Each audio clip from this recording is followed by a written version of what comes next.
Well, it's a pleasure, as always, to be joined here on GCR by this man who I saw a really interesting video that he did for the 33rd team this week about Odell Beckham joining the Baltimore Ravens and expectations for what Odell can be. He is the great Trey Wingo, and he is back with us now here on GCR, live from Hawaii. I have no idea, Trey Wingo, why you would waste even 10 seconds of time out there with me, but I really appreciate it, man. No, happy to do it. Always good to talk football, and always good to. I appreciate you, watching the work we do for the 33rd Team, Pro Football Network, Caesar Sportsbook. So, thanks for having me on. It's always great to catch up with you, man. Do you really believe there's a chance that Odell Beckham could still be a top of the line wide receiver for the Baltimore Ravens in 2023?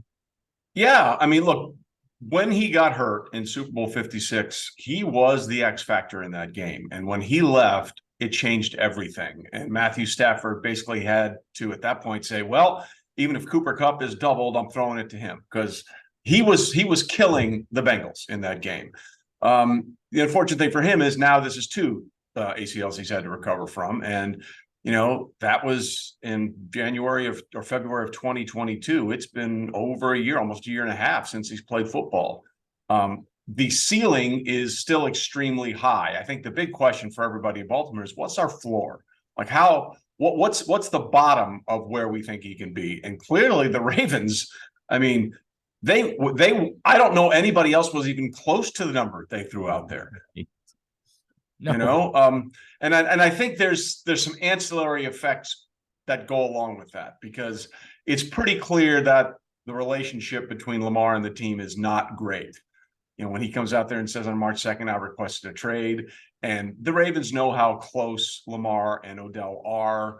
When Odell posted that on Instagram that he was coming, he had his son in a Lamar Jackson jersey. Right. I think this is not just about getting a receiver, and in every measurable term, the best receiver in the Lamar Jackson era by a wide margin. It's also about mending fences.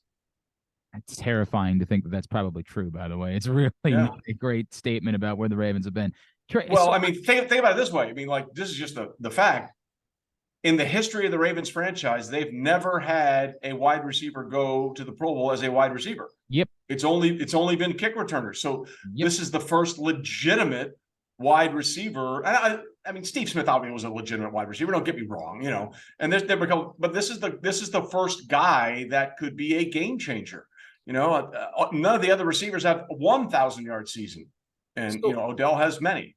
I will admit, Trey, that I find it unlikely to believe he's still a true game changer at this point in his career. I hear your argument, and I was talking to Marco Farr the other day about what was it that made it click in LA, because that does show up as a bit of a blip of, hey, maybe that really is who he is. But my point was more like, even if he's not, even if he's a marginalized version of Odell Beckham, to your point, what the hell else did you have? Right. What else was there? And if doing that also helps in pacifying Lamar Jackson, if he's playing on the tag this year, to show up, to be there before the season begins, maybe to put in a little bit of work during camp, to be, gung-ho and ready to go for the year, all of that combined, did they overpay him? Hell yeah, they overpaid him. But was it worth it given where you were going to be? We are in complete agreement and lockstep about that. Yeah, it's a disaster if it doesn't work. Right. Like, if this isn't the thing that mends the fences, because this is, as you know from covering the team, this is a very un-Raven-like move. This is not what they do. They do not go out and overspend on a veteran to try and appease somebody. Yep. That doesn't happen. I mean, they got rid of Hollywood Brown, right? They didn't bring him in. They were the ones that moved on from him. So this is a very, very counterintuitive move by Eric DeCosta and company, and it's a calculated gamble, and we'll see if it pays off. He is, of course, Trey Wingo. I would encourage you, and we'll retweet the video from the 33rd team, and, of course, as you mentioned, Pro Football Network and Caesars. He's all over the place these days, and he is with us right now on GCR. Trey, I'm interested from a football standpoint in what this means about the direction of a Todd Monken offense, because I've talked to a lot of people about Todd Monken. In fact, Jameis Winston was just in town a couple weeks ago for the Ed Black Courage Awards. I was talking to him about it. And I always get that a Todd Monken offense meets what your talent is, that it's not Greg Roman. He's not going to force himself and his vision on what it is that you're doing. He's going to work around this group. And I wonder if going out and getting an Odell Beckham and combining that, who he obviously had a very successful season with in Cleveland, the last good season that Beckham had, and then you combine that with Lamar Jackson, if he's playing on the tag and wanting to put up bigger passing numbers, I do wonder if we can read in that maybe the Ravens are going to be moving more and more into not pass happy, not 50 plus times a game, but far more of an aerial attack than what we have been used to in recent seasons. I think it's an indication that we're going to do more than just throw it to the tight ends, Yeah. right? Like in the Ravens offense that's been built around Lamar successfully based on the skill set that they believed he possessed. It was, let's get him a lot of tight ends, and every once in a while, let's see if we can throw it down the field for a big play. Like that was sort of it. What Odell does is give you everything else on the tree, on the passing tree, right? He gives you every other combination. And I'm glad you mentioned that about Monken, because to me, that's the essence of coaching. Coaching isn't, here's what I do this. Mm-hmm. The essence of coaching is, what do my players do best? And let's do something that suits their skill sets. I mean, that to me is the entire thing of coaching. You can have a system, but if you don't have the people to run it, who cares about the system? It sucks. It's not going to work. What you need to do is find the system that works to the players that you have. And I think that's the highest compliment you can give Monken or any coach, because it's not, here's what we're going to do. It's, okay, let me find out what you guys do best, and let me put you in positions to succeed.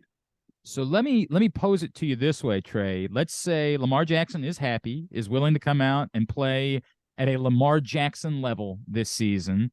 Let's add in a healthy Rashad Bateman. Let's add in, whatever a reasonable expectation is for Odell Beckham. Is all of that enough for the Ravens to be able to compete with Joe Burrow and the Bengals, Patrick Mahomes and the Chiefs, Josh Allen and the Bills? What is a murderer's row of offenses right now in the AFC?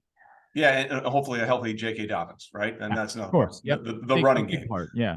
Now, okay, factoring all that in, let's also throw in what I firmly believe is going to happen, that Aaron Rodgers is going to be with the Jets. No doubt. So, now, I mean, I don't know if I've ever seen, if we just have the discussion that Lamar is going to play and Aaron Rodgers is going to be with the Jets, which is going to happen. Joe Douglas said it the other day. He's coming here. Yep. Okay, so figure it out, guys. You know what I mean? Like, we all know that.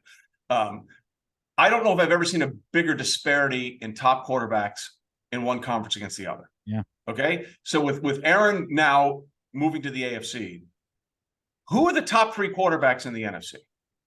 I think you have to start with Jalen Hurts. Yeah.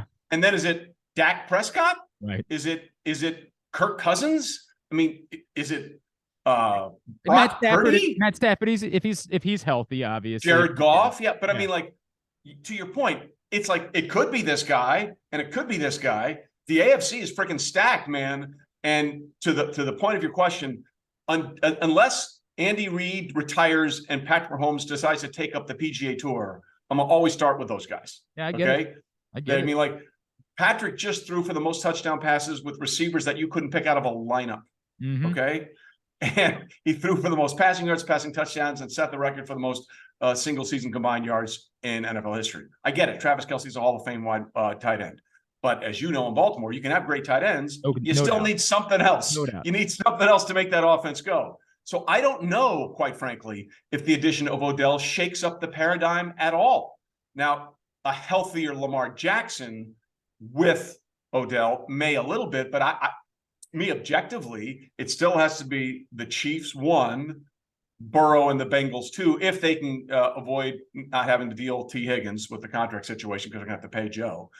And then is it Josh? Is it Aaron Rodgers with all the weapons that they have in New York? Is it Justin Herbert? Is it Tua with Tyreek and Waddle? Is it Lamar and Odell? I don't know. I mean, look, this is a move the Ravens were smart to make, even though I think they might have overpaid. But does it change the power paradigm? I'm not sure it does. And that's where I am too. Now, give yourself a chance, and that's all you can ask for, and see what can happen. I wouldn't wave the white flag either. Trey, no. The other part of it is, as much as we think it probably helps to pacify Lamar Jackson for now, I still don't know that it gives us anything closer to a long-term resolution between the Baltimore Ravens and Lamar Jackson. It probably prevents the doomsday scenario where they don't have a quarterback this season. They're trying to meander their way through a year with Tyler Huntley playing 17 games. No disrespect. That's Pro Bowler Tyler Huntley. Thank Let's you be for the clear. reminder. Let's be Thank you clear. for I the was reminder. there. And look, he was a magician in the Pro Bowl. Right. But I don't know that it gives me any more of a picture for what the end game is for all of this, because at some point, I don't know that Lamar Jackson is still going to say, well, I'll change my mind about what it is that I'm looking for. I don't know that the Ravens are going to change their mind about guaranteed contracts. I don't know that Jalen Hurts or Joe Burrow or any of these other guys are going to go for guaranteed deals. And it still feels like maybe this answers things for now, but I still think there's a huge question about long term. You are 100% right. Let's just be honest. If both sides were completely comfortable with each other, we wouldn't be here. We wouldn't be here. Now, obviously, a lot of this is this Deshaun Watson contract, and I think you cannot overstate how that is. And, you know, Browns fans hate this, but blame all the Ravens issues, blame the Browns because of the contract they did. But I do find it interesting that the Ravens were very, very comfortable in what they thought the market would be for Lamar with the tag they put on him. I find that interesting. And, you know, you go back to just about a year ago. It was March 29th, I think, of 2022 at the NFL owners meetings.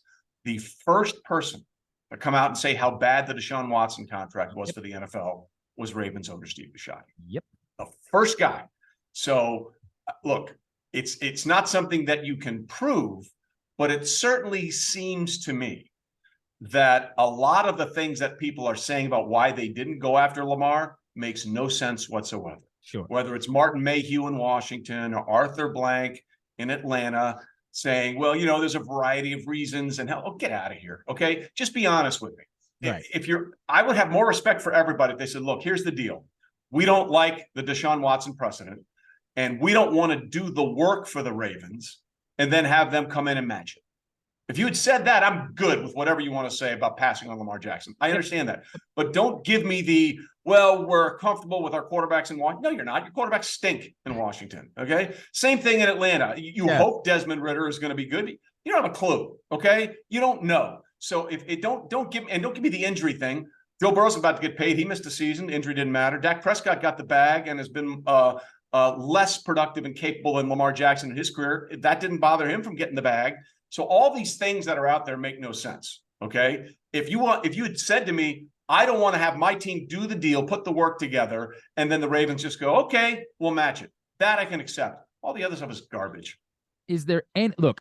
We agree. You and I are simpatico about that. But if there is a team that suddenly starts doing the math ahead of the draft and realizes they're not getting their quarterback in the draft, or it's the Colts and they're not getting the one they wanted in the draft, if you're the Ravens and you've done this now with Odell Beckham, does it take off the table the idea of still considering a Lamar Jackson trade if someone starts getting itchy, if someone starts getting desperate and realizing they're not getting the guy that they wanted, and so they're willing to maybe pay a little bit more of a price? Do you feel like maybe they've kind of put themselves into a corner where you can't do that?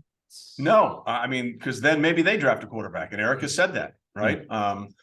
But then to your point, you're in a scenario for at least 1 year where you're either throwing a rookie in who's probably not going to be ready, or you're going back to last year's plan, which is, you know, it's better because you have Odell, but quarterback is the most important position in team sports in this country. So you haven't resolved that. I think there's still a possibility that someone might, if they feel like they're not getting the guy they wanted on draft night, I'm sure they all have their packages ready for that scenario, and they say to Lamar, this is what we want to do, and we'll do a poison pill sort of situation and do the thing that the Ravens don't want to do. I certainly think that's a possibility. Now, clearly, the signing of Odell is an indication they don't want to do that.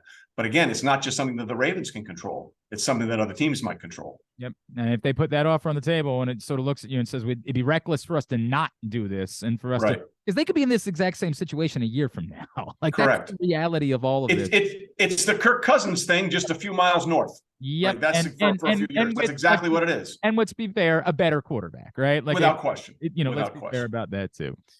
More golf or surfing for you when you're in Hawaii, Trey Wingo? More golf. I've surfed occasionally, but I'm about to go tee it up in a few hours and see if I can figure out how to get that drawback off the tee. Let me make sure we go through all the plugs. What all can we plug for you, my friend? Okay, obviously, Chief Trends Officer, brand ambassador for Caesar Sportsbook, Chief NFL analyst for the Pro Football Network, contributing member of the 33rd Team, the Half Forgotten History podcast, PGA Tour Live, and I got something that I can't announce yet, but next time I come on, I'll be happy to tell you about it. I'm really excited about that as well. Dude, we will make sure that happens. Really always appreciate these conversations, man. You've been great to us over the years. Thank you so much for taking a couple of minutes for us on your trip. You got it, man. Take care.